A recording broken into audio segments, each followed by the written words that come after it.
நங்கவள்ளியில் டாஸ்மாக் முறைகேட்டை கண்டித்து பாரதிய ஜனதா கட்சி ஆர்ப்பாட்டம் நடைபெற்றது.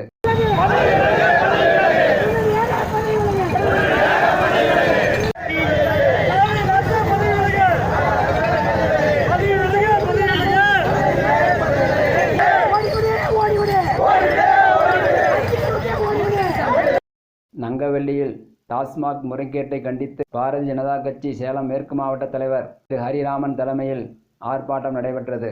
இதில் பாஜக நிர்வாகிகள் மற்றும் தொண்டர்கள் கலந்து கொண்டு முறைகேட்டை கண்டித்து ஆர்ப்பாட்டம் செய்தனர்.